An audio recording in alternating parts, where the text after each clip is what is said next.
My dad made it clear he chose my sister over me. She's more important. You'll manage just fine, he used to say. I didn't argue. I just kept my mouth shut and moved on with my life. But this morning, he called me, voice shaking, practically in tears, because it finally hit him. I never really had a father. Not in the way most folks think of one. Sure, he was around.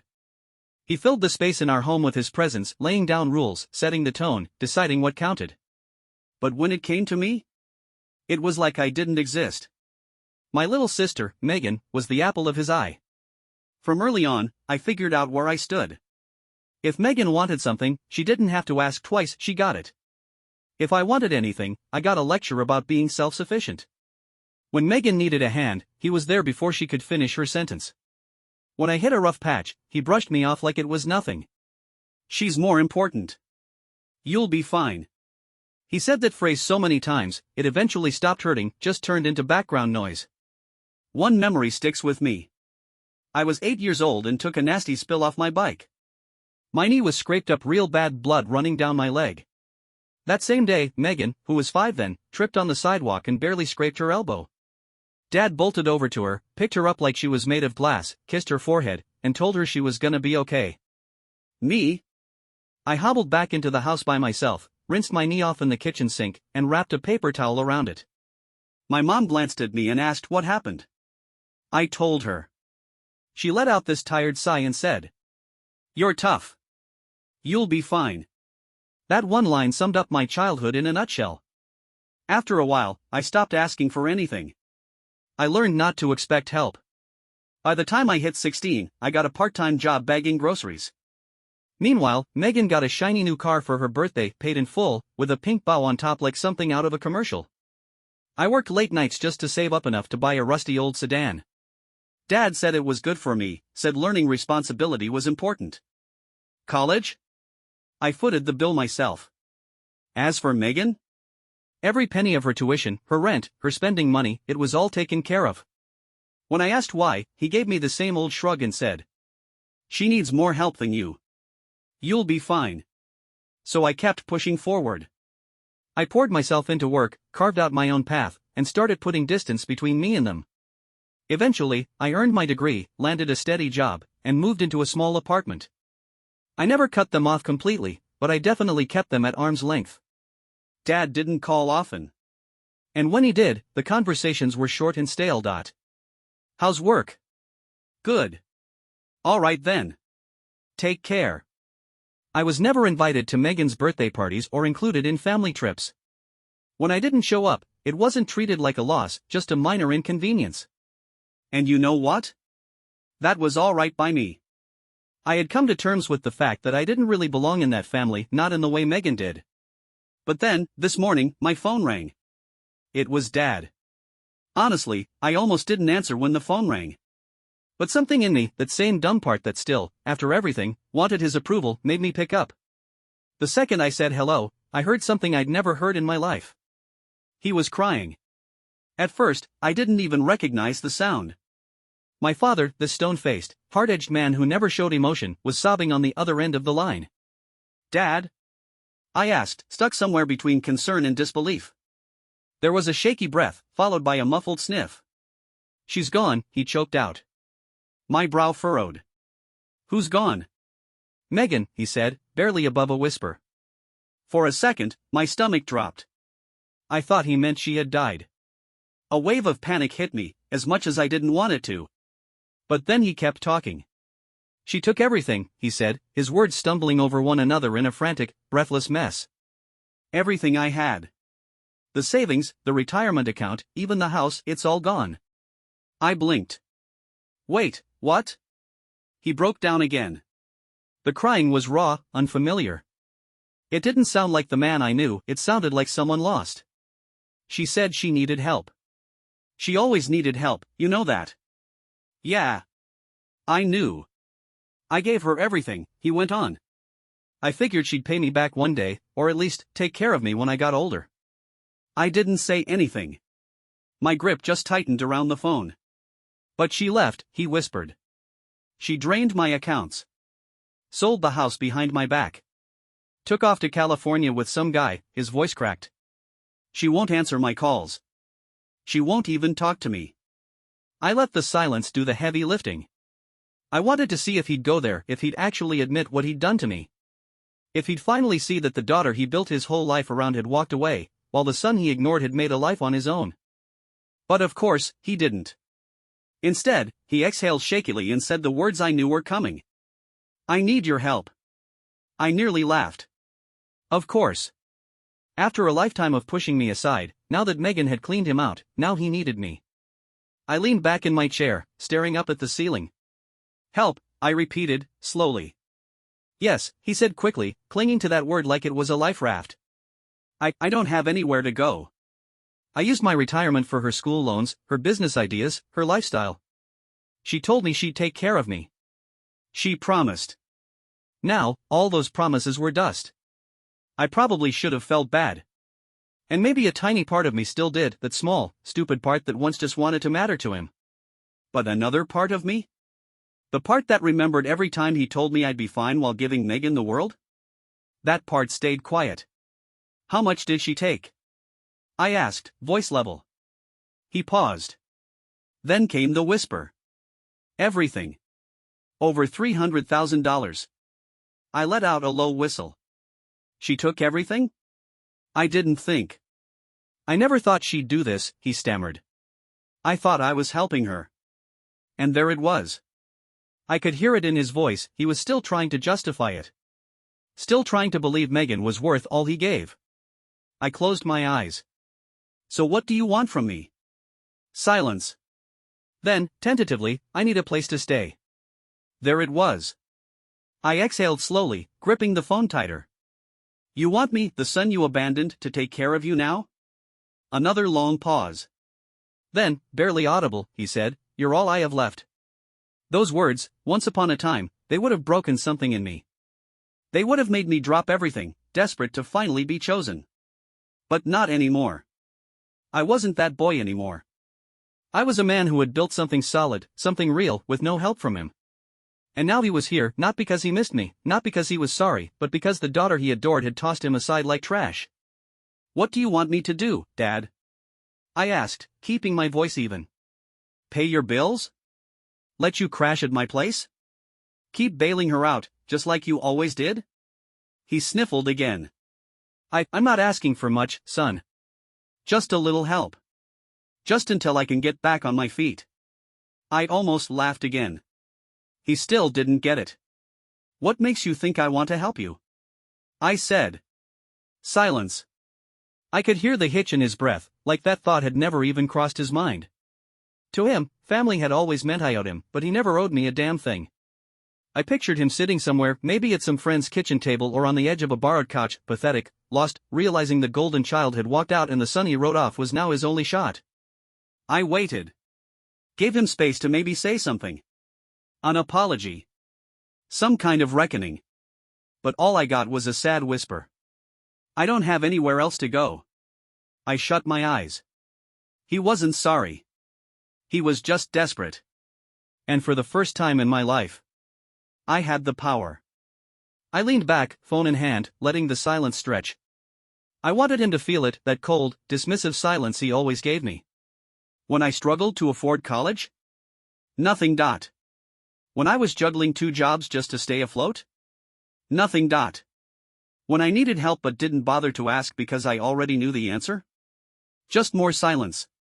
Well, now it was his turn. Eventually, his voice cracked through the quiet. I know I wasn't the best father to you. I almost laughed out loud. The best? He wasn't any kind of father to me. But I'm still your dad, he added quickly. And family helps each other. Ah. There it was. There it was again, his same old excuse that he'd used my entire life. Back then, though, it was always about me helping them, never the other way around. I took a slow, deep breath. Family helps each other? I repeated to myself. Yeah, that's rich. I don't recall him ever saying that when I was killing myself working, while he was covering Megan's tuition. Or when I could barely scrape together enough to eat, while he was out buying her a brand new car. Or when I was struggling just to get by and he told me. I let the silence settle before hitting him with the final line. You'll be fine. I could almost feel him realize it. The weight of his own words crashing down on him. Son, please, he whispered.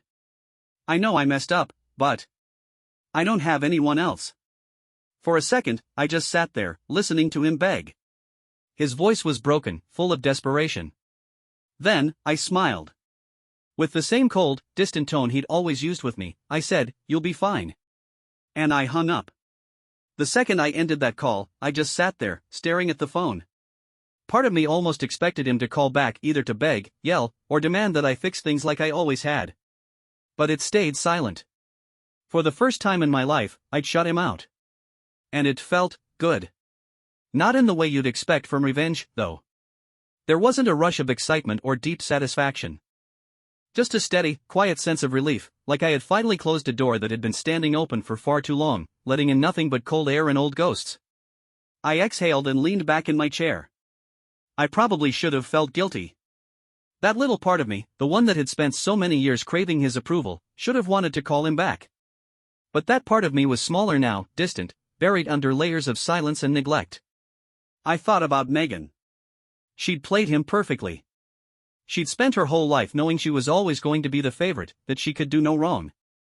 And she used that to her advantage until there was nothing left. Now, she was gone. I wondered if she felt any regret. If she had any sense of guilt. But deep down, I already knew the answer. Megan could always move on, never looking back. Just like Dad had done to me. I ran my hand over my face and sighed. Then my phone buzzed. I glanced at the screen.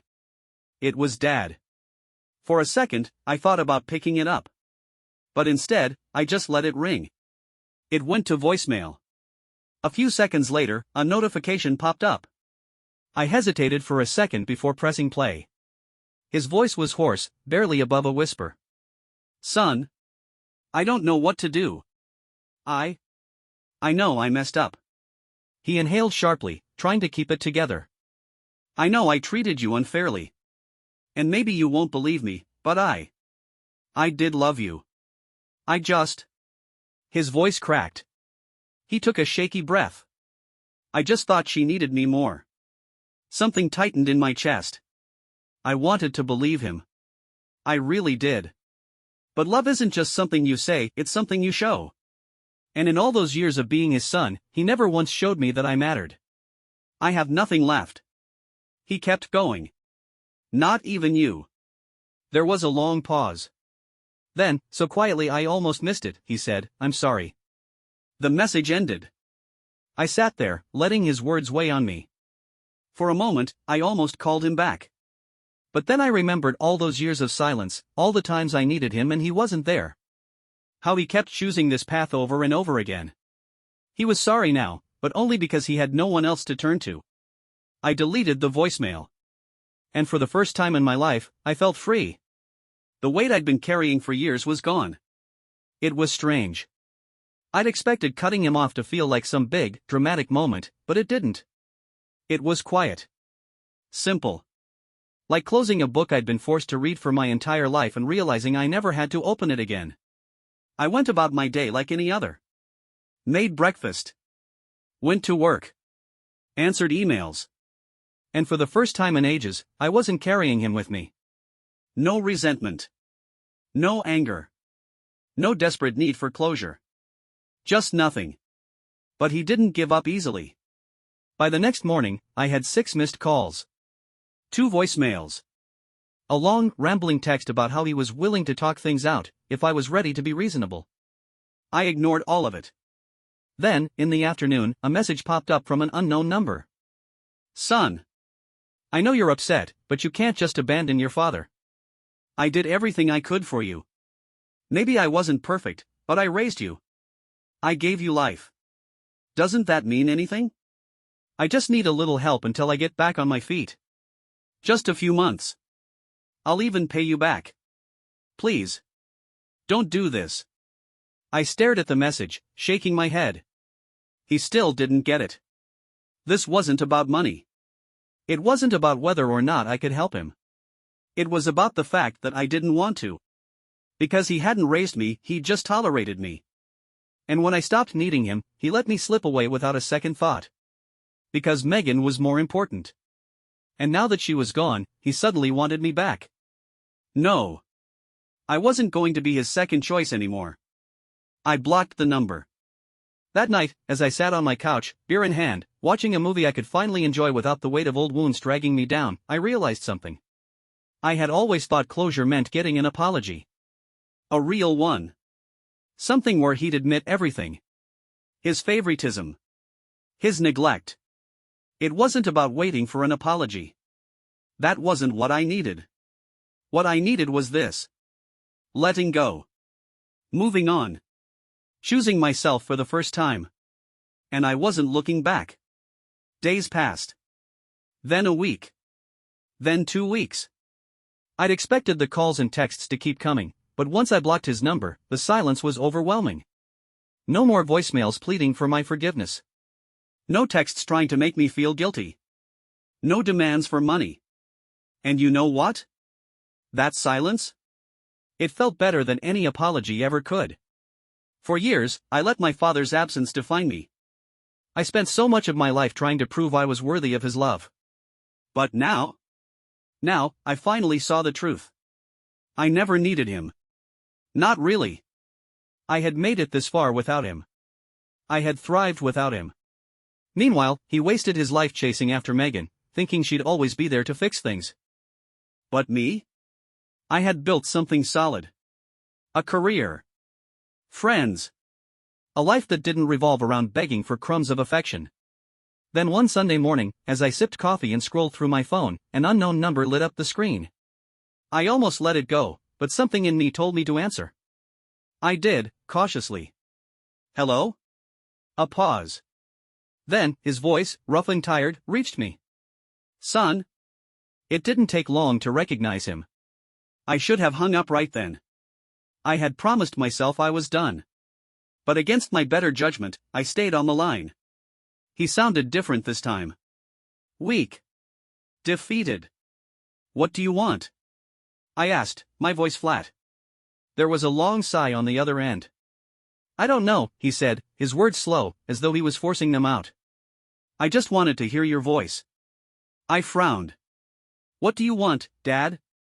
There was silence, then he spoke again, this time much quieter. I lost the apartment.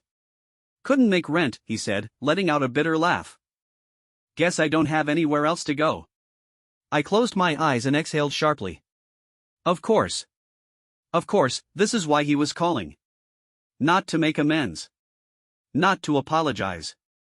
He needed something from me. Just like he always had. I thought you said you'd be fine, I said, throwing his own words back at him. He inhaled sharply, like my words hit him harder than expected. I didn't mean it like that, he stammered. No? I shot back coldly. Because that's exactly what you always told me. Every time I needed something, every time I struggled, you told me Megan was more important. That I'd be fine. I heard his breathing on the other end, deep and shaky. I was wrong, he whispered after a long silence. I waited, giving him a chance to really admit what he had done, to finally own up to it. But instead, all I heard was another sigh. Look, he said, I'm not asking for a handout. Just a place to stay for a little while. Until I get back on my feet. There it was. The real reason for the call. Not an apology. Not remorse. Just another attempt to get something out of me. I let the silence hang there, making him stew on the other end. Then, finally, I spoke. Dad, I said, keeping my voice steady, you've always made it clear who mattered more to you. And it wasn't me. I could hear his breath catch in his throat. That's not fair, he muttered. No, I cut him off. What's not fair is how you treated me my entire life. You made your choice. You put everything into Megan, thinking she'd always be there for you when you needed her. Well, guess what? She's gone. And now, you're alone. The line went silent. I could feel the desperation in his voice when he spoke again. I don't have anyone left, he said, almost too softly to hear. I nodded to myself. Yeah, I said. And now you know how it feels. Before he could respond, I hung up. I didn't even hesitate. I blocked the number, set the phone down, and went back to my coffee. No regrets. No guilt. Just peace. And for the first time in my life, I felt free. I waited for that old familiar guilt to creep in. That little voice in my head that would try to convince me I'd made a mistake, that I should call him back, that I should care.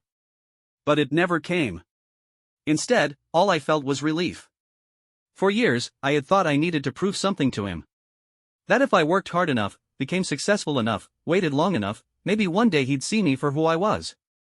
But the truth? The truth was simple. I had never needed his approval. And now, for the first time, I wasn't chasing it. I had given him the same indifference he'd given me all those years. The same cold dismissal.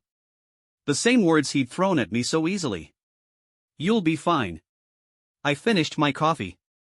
Without another thought, I moved on. Days turned into weeks. My father never called again. Maybe he finally understood. Maybe he found someone else to lean on. Or maybe, just maybe, he was sitting alone, realizing what it felt like to be forgotten. Either way, it wasn't my problem. For the first time in my life, I wasn't looking back. I wasn't the child waiting for his father's approval. I wasn't the afterthought, hoping to be seen. I was my own person, free from his shadow. And it felt good. One evening, as I sat on my balcony, watching the sunset, my phone buzzed with a message from an old friend. Hey man. Been a while. Let's catch up. I smiled to myself. Yes. It was time to start living for me. And this time? I was more than fine.